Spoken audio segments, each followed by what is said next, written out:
अस्सलामु अलैकुम रहमतुल्लाहि व बरकातुहू।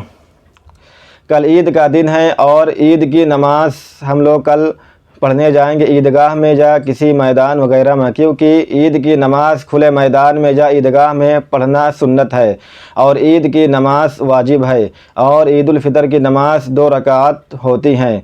तो आज हम बात करेंगे कि ईद उल फितर की नमाज़ हम कैसे पढ़ें और ईद उल फितर की नमाज़ पढ़ने का तरीक़ा क्या है, क्योंकि यह साल में 2 मरतबा सिर्फ़ पढ़ी जाती हैं, इसलिए हम लोगों के जहन से निकल जाती हैं। इसलिए ये बताना भी ज़रूरी है कि ईद की नमाज़ कैसे पढ़ें और किस तरह पढ़ें और इसके पढ़ने का तरीक़ा क्या है और इसकी नियत बांधने का तरीक़ा क्या है और ईद की नमाज़ को ईद की नमाज़ पढ़ने का जो तरीक़ा है इसको भी समझना बहुत ही ज़रूरी है।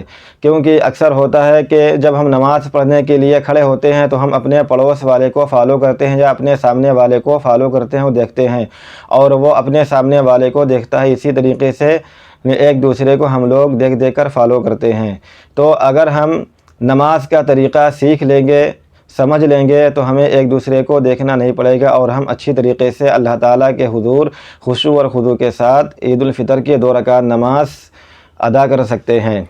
तो ईद उल फितर की नमाज़ पढ़ना वाजिब है और किसी मैदान में या ईदगाह वगैरह में पढ़ना सुन्नत है। हुज़ूर पाक सल्लल्लाहु अलैहि वसल्लम ईद के दिन किसी खुले मैदान में आप तमाम सहाबा को, सब लोगों को लेकर चले जाते थे और वहाँ ईद उल फितर की 2 रकात नमाज पढ़ते थे।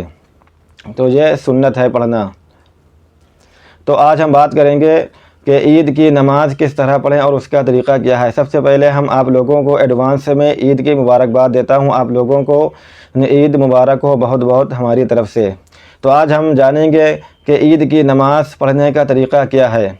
तो सबसे पहले हम नियत बांधने का तरीक़ा जान लेते हैं कि ईद की नमाज की नियत करने का तरीक़ा क्या है। तो नियत कहते हैं दिल के इरादे को। जब हम घर से ईदगाह या किसी मैदान में ईद की नमाज़ पढ़ने के लिए निकलते हैं तो हमारा इरादा यही होता है कि हम ईद की 2 रकात नमाज़ पढ़ने जा रहे हैं, तो हमारी इससे नियत हो जाएगी। अब हम अलग से नियत करें या ना करें, लेकिन हमारा दिल का इरादा तो यही है कि हम ईद की नमाज़ पढ़ने जा रहे हैं, तो हमारी नियत हो जाएगी। या फिर हम वहाँ पहुँचकर हम इस तरीक़े से नियत कर लें कि मैं नियत करता हूँ 2 रकात नमाज़ ईद उल फितर की, तो अभी हमारी नियत हो जाएगी। और अगर हम ये चाहते हैं कि हम लंबी चौड़ी दुआ करें, लंबी चौड़ी हम नियत करें, उर्दू में करें, कोई करना चाहता है तो वो भी कर सकता है। और वो नियत इस तरीक़े से है कि मैं नियत करता हूँ 2 रकात नमाज ईद उल फितर वाजिब मा ज़ायद 6 तकबीरों के, पीछे इस इमाम के वास्ते अल्लाह ताला के रुख मेरा काबा शरीफ की तरफ। तो ये है ईद की नमाज की नियत बांधने का तरीक़ा, जो कि हमने आपको बताया है इतना लंबा चौड़ा। और अगर किसी को इतना लंबा चौड़ा ईद के नियत बांधने का तरीक़ा ना आता हो, इतनी देर तक किसी को बांधना ना आता हो, तो वो सिर्फ़ इतना कह ले कि मैं नियत करता हूँ 2 रकात नमाज ईद उल फितर वाजिब पढ़ने की, तो उसकी नियत हो जाएगी। और इसमें 6 ज़ायद तकबीरें कहना होता है। तो सबसे पहले जब इमाम अल्लाहु अकबर कहकर नियत बांधेगा तो हम भी अल्लाहु अकबर कहकर नियत बांध लेंगे। फिर इमाम सना पढ़ेगा, सुब्हानक अल्लाहुम्मा व बिहम्दिका व तबारक अस्मुका व तआला जद्दुका व ला इलाहा गैरुक, तो हम भी पढ़ेंगे। और फिर उसके बाद इमाम दोनों हाथ कानों तक अल्लाहु अकबर कहता हुआ उठाएगा और छोड़ देगा। तो इसी तरीक़े से हम भी करेंगे कि दोनों हाथ कानों तक अल्लाहु अकबर कहते हुए उठाएंगे और छोड़ देंगे। फिर उसके बाद इमाम अल्लाहु अकबर कहता हुआ दूसरी मरतबा दोनों हाथ कानों तक उठाएगा और छोड़ देगा। तीसरी मरतबा फिर इमाम दोनों हाथ कानों तक अल्लाहु अकबर कहता हुआ उठाएगा और दोनों हाथ ज़ेर नाफ के नीचे बांध लेगा। तो इसी तरीक़े से हम भी नाफ के नीचे तीसरी मरतबा जब हम अल्लाहु अकबर कहते हुए कानों तक हाथ उठाएंगे तो तीसरी मरतबा में हम हाथ बांध लेंगे। फिर इमाम الحمد شریف پڑھے گا، سورہ فاتحہ پڑھے گا اور کوئی سورت ملائے گا اور پھر رکوع کرے گا، سجدہ کرے گا اور پھر دوسری رکعت کے لیے کھڑا ہو جائے گا۔ اب دوسری رکعت میں سب سے پہلے وہ قرأت کرے گا، یعنی الحمد شریف پڑھے گا، پھر اس کے بعد کوئی سورت وغیرہ ملائے گا۔ تو اب رکوع کرنے سے پہلے امام پھر 3 تکبیر کہے گا اور وہ اللہ اکبر کہتا ہوا دونوں ہاتھوں کو کانوں تک اٹھائے گا اور چھوڑ دے گا۔ تو اسی طریقے سے ہم بھی کریں گے کہ دونوں ہاتھ کانوں تک اٹھائیں گے اور اللہ اکبر کہتے ہوئے اٹھائیں گے اور چھوڑ دیں گے۔ دوسری مرتبہ پھر دونوں ہاتھ کانوں تک اللہ اکبر کہتے ہوئے اٹھائیں گے اور پھر چھوڑ دیں گے۔ پھر تیسری مرتبہ دونوں ہاتھ اللہ اکبر کہتے ہوئے کانوں تک اٹھائیں گے اور پھر چھوڑ دیں گے۔ پھر چوتھی مرتبہ جب ہم اللہ اکبر کہیں گے، جب امام کہے گا اللہ اکبر، تو ہم اللہ اکبر کہتے ہوئے رکوع میں چلے جائیں گے۔ اب چوتھی مرتبہ ہم دونوں ہاتھ کانوں تک نہیں اٹھائیں گے بلکہ ہم رکوع میں چلے جائیں گے اللہ اکبر کہتے ہوئے۔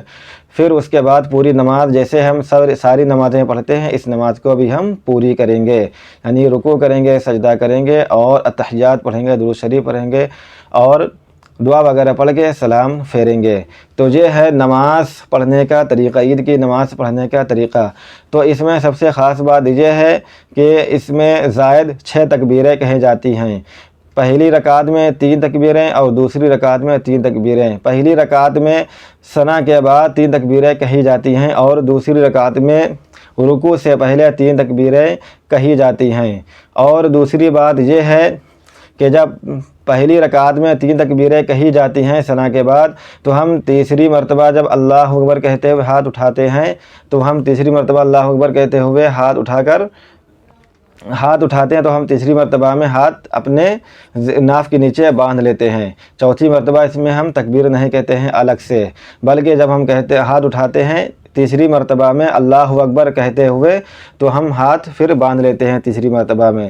لیکن جب ہم دوسری رکعت میں اللہ اکبر کہتے ہوئے تیسری مرتبہ میں ہاتھ اٹھاتے ہیں پھر ہم چھوڑ دیتے ہیں، اس میں 3 تکبیریں پوری کہنا ہے اور تینوں تکبیروں میں ہاتھ چھوڑ دینا ہے۔ جب ہم چوتھی مرتبہ اللہ اکبر کہیں گے تو ہم ہاتھ کانوں تک نہیں اٹھائیں گے بلکہ ہم رکوع میں چلے جائیں گے۔ تو یہ اس میں عید کی نماز میں دونوں خاص باتیں ہیں اور اس پر ہم کو دھیان دینا چاہیے کہ پہلی رکعت میں تیسری مرتبہ جب ہم اللہ اکبر کہتے ہوئے کانوں تک ہاتھ اٹھائیں گے تو تیسری مرتبہ میں ہم ہاتھ باندھ لیں گے، اور جب ہم دوسری رکعت میں 3 تکبیریں کہیں گے تو تینوں تکبیروں میں اللہ اکبر کہتے ہوئے ہاتھ اٹھائیں گے تو تینوں تکبیروں میں ہم ہاتھ چھوڑ دیں گے۔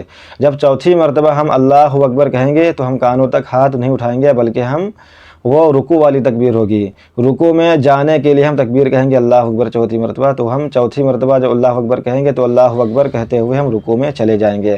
پھر باقی کی نماز ہم پوری کریں گے جیسے ہم عام نمازیں پڑھتے ہیں، ساری نمازیں پڑھتے ہیں، 5 ٹائم کی نمازیں پڑھتے ہیں۔ پھر اس کے بعد ابھی ہم کو جانا نہیں ہے، ابھی ہم کو رکنا ہے۔ پھر اس کے بعد امام خطبہ پڑھے گا تو ہم خطبہ سنیں گے اور یہ خطبہ سننا بھی واجب ہے۔ اس کے بعد پھر امام دعا وغیرہ پڑھیں گے، دعا وغیرہ کریں گے تو دعا میں ہم لوگ شامل رہیں اور امام کے دعا پر آمین کہیں۔